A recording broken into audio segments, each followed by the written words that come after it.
I guess I really don't know what Christmas is all about. Isn't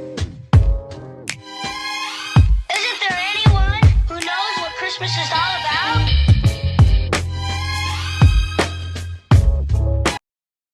Hello friends, hi, welcome back to the channel. I'm excited for this video because we're talking about some new books, some 2023 releases that I'm honestly looking forward to, and maybe some 5-star predictions in this list. I don't know, we'll see, but let's get into the video. Made an entire Notion page dedicated to releases coming out in 2020. So the first one that we have is A Ruinous Fate by Kaylee Smith. The cover's stunning, like she's real pretty. I don't usually like faces on the cover of books, but like she's cute. Fate does not choose the weak, fate chooses the ready. Illustros is a cursed realm ruled by the ruthless gods of fate, and no one understands the fate's wrath more than 𝙬𝚘𝚗𝚗 Rosewood. Blessed with unspeakable powers that terrify even the most dangerous witches and fae, 𝙬 hides her forbidden magic in shame and fear that one wrong touch could send her to her death. With only her two best friends in tow, 𝙬 deserted her coven and has been on the run ever since. Worse, 𝙬 is concealing an even darker secret. Fate has chosen her as the final prophesized blood warrior, the being destined to start the Fates War, which will decimate her people and eradicate their magic. After a betrayal from her infuriating ex Ezra leads her one step closer to fulfilling that age-old prophecy, 𝙬 is desperate to do whatever it takes to reset her fate. So when a mysterious and charming witch offers to help 𝙬 do just that, she immediately agrees to his plan. Only catch, that plan includes journeying into the deadly, never-ending forest with Ezra and said witch, who just so happens to be Ezra's tempting older brother. Torn between her past desires and alluring new possibilities, 𝙬 brings along her best friends to fight what lies ahead. As the group ventures into the enchanted woods together, they'll all soon learn that choosing your destiny comes with dire consequences, and the fates are not to be tested. 𝙬 believes the fates have it out for her, while others believe they have chosen her for a reason. But in the end, 𝙬 will have to fight to forge her own destiny and decide if the risks of choosing herself is worth the possibility of damning everyone else. Like, you had me at witches and fae. You had me at the cover, really. But I'm excited for this book. I'm hoping that it's gonna be a good one. I don't want to say it's a 5-star, but like it definitely has potential, you know, like I'm a fantasy gal. Throw fantasy my way and I'm here for it. So I'm hoping that that will be a good one. So the next book that we have is The Villa by Rachel Hawkins. She's written Reckless Girls, another book I'm completely blanking on what it's called, but I've never read anything by her before, but this one sounds really interesting. As kids, Emily and Chess were inseparable, but by their 30s, their bond has been strained by the demands of their adult lives. So when Chess suggests a girl's trip to Italy, Emily jumps at the chance to reconnect with her best friend. Villa 𝙲𝚘𝚗𝚗 in Orvieto is a high-end holiday home now, but in 1974 it was known as Villa Rosado and rented for the summer by a notorious rock star, Noel Gordon. In an attempt to reignite his creative spark, Noel invites up-and-coming musician Pierce Sheldon to join him, as well as Pierce's girlfriend Mari and her stepsister Laura. But he also sets in motion a chain of events that leads to Mari writing one of the greatest horror novels of all time, Laura composing a platinum album, and ends in Pierce's brutal murder. As Emily digs into the villa's complicated history, she begins to think there might be more to the story of that fateful summer in 1974. That perhaps Pierce's murder wasn't just a tale of sex, drugs, and rock and roll gone wrong, but that something more sinister might have occurred, and that there might be clues hidden in the now iconic works that Mari and Laura left behind. Yet the closer that Emily gets to the truth, the more tension she feels developing between her and Chess. As secrets from the past come to light, equally dangerous betrayals from the present also emerge, and it begins to look like the villa will claim another victim before the summer ends. I'm really trying to step into my thriller bag, and this seems like it'll be pretty interesting. I'm wondering how well I'll vibe with Rachel Hawkins' writing style, but I'm looking forward to it. The next one I have is The Stolen Heir by Holly Black. This is, I don't want to say it's like a series, a part of the series, the Folk of Air trilogy, but it is like a spin-off, I guess you could say. 8 years have passed since the Battle of the Serpent, but in the icy north, Lady Nor of the Court of Teeth has reclaimed the Ice Needle Citadel. There, she is using an ancient relic to create monsters of stick and snow who will do her bidding and exact her revenge. 𝙬𝚘𝚗𝚗, child queen of the Court of Teeth and the one person with power over her mother, Lady Nor, fled to the human world. There, she lives feral in the woods, lonely and still haunted by the merciless torments she endured in the Court of Teeth. She bides her time by releasing mortals from foolish bargains. She believes herself forgotten until the storm hag Bogdana chases her through the night streets. 𝙬𝚘𝚗𝚗 is saved by none other than Prince Oak, heir to 𝚤𝚗𝚗, to whom she was once promised in marriage and who she has resented for years. Now 17, Oak is charming, beautiful, and manipulative. He's on a mission that will lead him into the north, and he wants 𝙬𝚗𝚗's help. But if she agrees, it will mean guarding her heart against the boy she once knew and a prince she cannot trust, as well as confronting all the horrors she thought she had left behind. I'm really hoping that I like this one. I enjoyed the Folk of Air trilogy. I thought it was fun. It was a good time. So I guess we'll see how this one goes and if it kind of lives up to or even is even better than the trilogy. The next one I have is Highly Suspicious and Unfairly Cute by Talia Hibbert. I will literally read anything that she puts out at this point after reading the Brown Sisters. Bradley Graham is pretty much perfect. He's a star football player, manages his OCD well enough, and comes out on top in all his classes, except the one he shares with his ex-best friend Celine. Celine Van Gura is conspiracy theory obsessed. Social media followers eat up her, takes on everything from UFOs to holiday overconsumption, yet she's still not cool enough for the popular kids table, which is why Brad abandoned her for the in crowd years ago. At least that's how Celine sees it. These days, there's nothing between them other than petty insults and academic rivalry. So when Celine signs up for a survival course in the woods, she's surprised to find Brad right beside her. Forced to work as a team for the chance to win a grand prize, these two teens must trudge through not just mud and dirt, but their messy past. And as this adventure brings them closer together, they begin to remember the good bits of their history. But has too much time passed or just enough to spark a new kind of relationship? Yeah, need I say more? It's Talia Hibbert. Next, I have Song of Silver, Flame of Night by Amelie Wen Zhao. Really hope that I said that right. In a fallen kingdom, one girl carries the key to discovering the secrets of her nation's past and unleashing the demons that sleep at its heart. An epic new fantasy duology inspired by Chinese mythology. This land had a different name. Now she goes by the one the Atlantean colonizers gave her when they invaded her kingdom, killed her mother, and outlawed her people's magic. She spends her nights as a song girl in Hakgong, a city transformed by the conquerors, and spends her days scavenging for remnants of the past, for anything that might help her understand the strange mark burned into her arm by her mother in her last act before she died. One can see the mysterious mark and untranslatable hidden character except Lan, until the night a boy appears at the tea house and saves her life.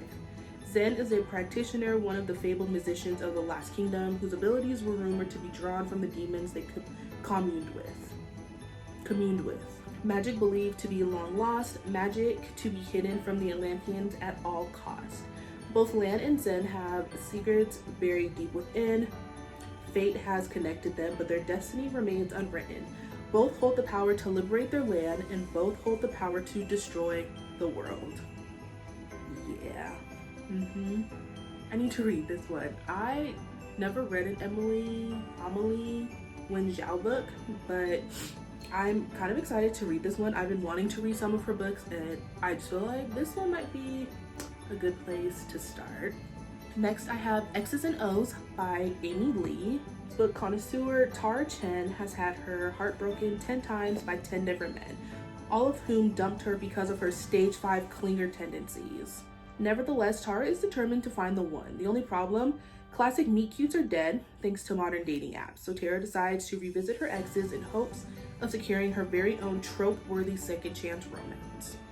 Boston firefighter Trevor Metcalf will be the first to rush into a burning building, but the last to rush into a relationship. It just isn't his thing. When his new roommate, Tara, enlists him to help her reconnect with her exes, he reluctantly agrees. Tara's journey is leading him to discover his own new chapter.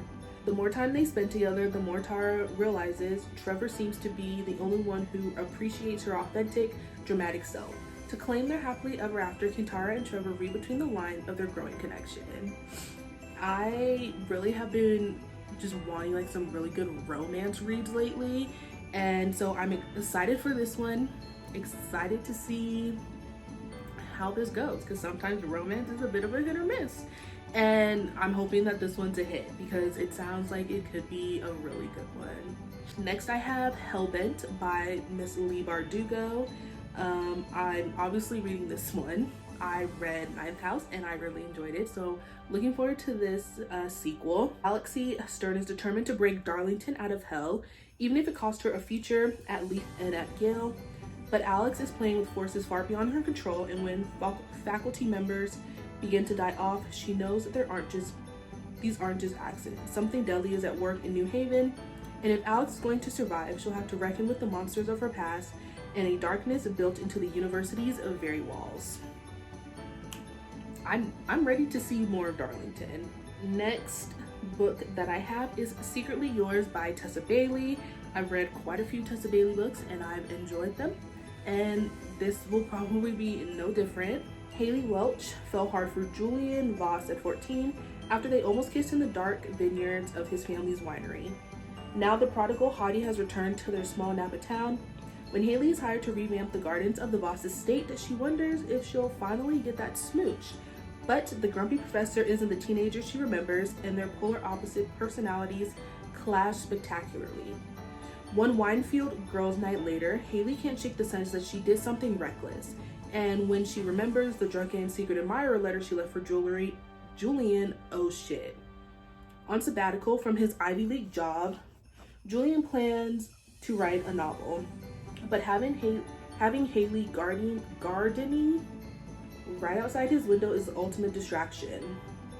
She is eccentric, chronically late, often literally covered in dirt, and so unbelievably beautiful he can't focus on anything else. Until he finds an anonymous letter sent by a woman from his past. Even as Julian wonders about this admirer, he's sucked further into Haley's orbit. Like the flowers she plants all over town, Haley is a burst of color in Julian's grayscale life. For a man who irons his socks and runs on tight schedules, her sunny, chaotic energy makes zero sense. But there's something so familiar about her, and her very presence is turning his world upside down. Yeah, I'm ready for this like today. Next, I have Heartstopper Volume 5. There is no synopsis for it. This is the last book in the series, which honestly is so sad, but I'm just so excited to finally get to read it and see how it ends. I'm really hoping that like it's a good ending for Nick and Charlie, but it's also like something realistic, you know?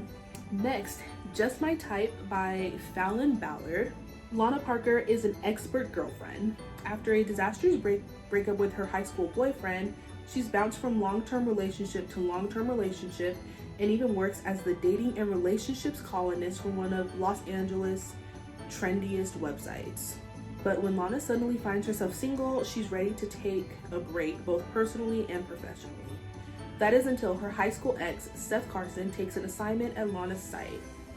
Having spent years traveling the world as a freelance journalist, Steph's finally ready to put down roots. Seth and Lana's chemistry is just as combative and undeniable as ever, and quickly leads to a competition that could shape both of their careers.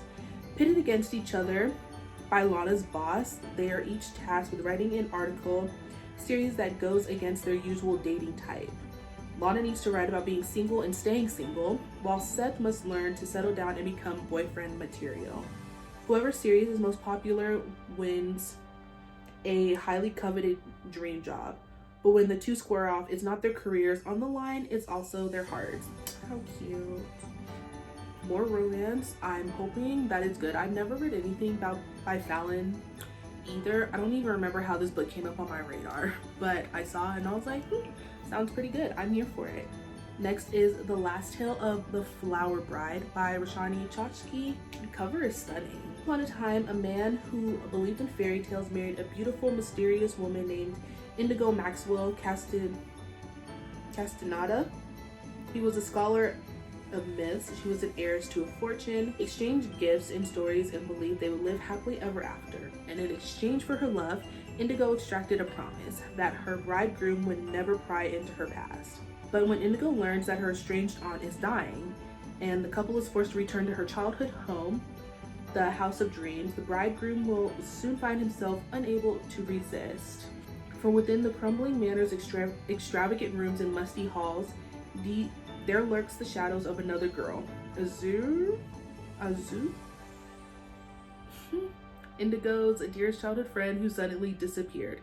As the house slowly reveals his wife's secrets, the bridegroom will be forced to choose between reality and fantasy, even if doing so threatens to destroy their marriage or their lives. I didn't read the synopsis when I put this book on my list, but that sounds pretty interesting.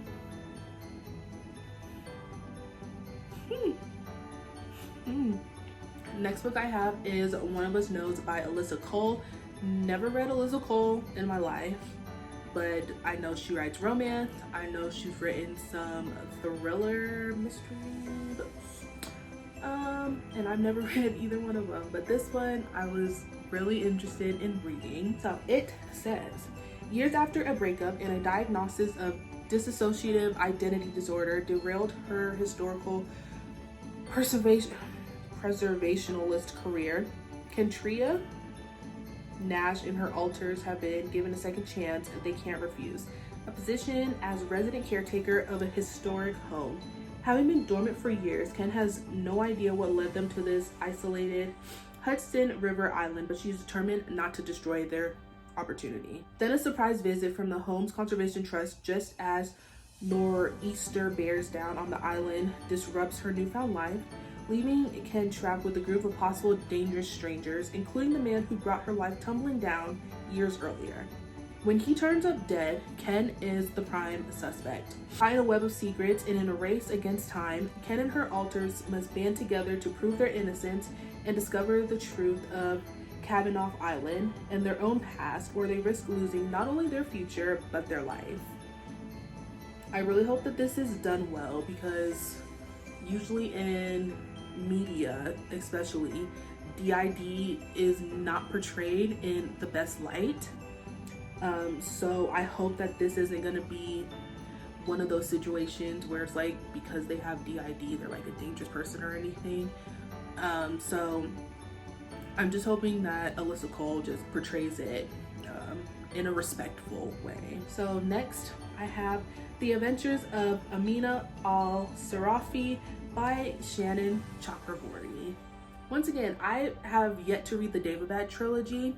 It's on my list for 2023, but I've been wanting to read this book because it sounds very interesting. And like, it has pirates, like a pirate of infamy and one of the most storied and scandalous captains to sail the seven seas. Amina Al-Sarafi has survived backstabbing rogues, vengeful merchant princes, several husbands, and one actual demon to retire peacefully with her family to a life of piety, motherhood, and absolutely nothing that hints of the supernatural. So when she's offered a job no bandit could refuse, she jumps at the chance for one final adventure with her old crew that will make her a legend and offers a fortune that will secure her and her family's future forever. Yet the deeper Amina dives, the higher the stakes. For there's always risk in wanting to become a legend, to seize one last chance at glory, to savor just a bit more power, and the price might be your very soul. I'm wondering where the supernatural part of it's going to come in, like with the demon, Next is The Witch and the Vampire by Francesca Flores. Ava and Kay used to be best friends until one night 2 years ago. Vampires broke through the magical barrier protecting their home, and in the ensuing attack, Kay's mother was killed and Ava was turned into a vampire. Since then, Ava has been trapped in her house. Her mother, Eugenia, needs her. Ava still has her witch powers, and Eugenia must take them in order to hide that she's a vampire as well. Desperate to escape her confinement and stop her mother's plans to destroy the town, Ava must break out, flee to the forest, and seek help from the vampires who live there. When there is another attack, she sees her opportunity and escapes. Kay, now on the end of her training as the Flame Witch, is ready to fulfill her duty of killing any vampires that threaten the town, including Ava. On the night that Ava escapes, Kay follows her and convinces her to travel together into the forest while secretly planning to turn her in. Ava agrees, hoping to rekindle their old friendship and the romantic feelings she started to have for Kay before the terrible night. But with monstrous trees that devour humans whole, humans who attack from above, and Ava's stepfather tracking her, the woods are full of danger. As they travel deeper into the forest, Kay questions everything she thought she knew. The two are each other's greatest threat and also their only hope if they want to make it through the forest unscathed. She cute. I'm really hoping that I do like this one. I do also think that this has potential to be possibly a 5-star. I mean, it has vampires, it has witches, it's fantasy. I'm here. Next book that I just want to talk about, there's not like a release date, there's no cover, there's no synopsis or anything.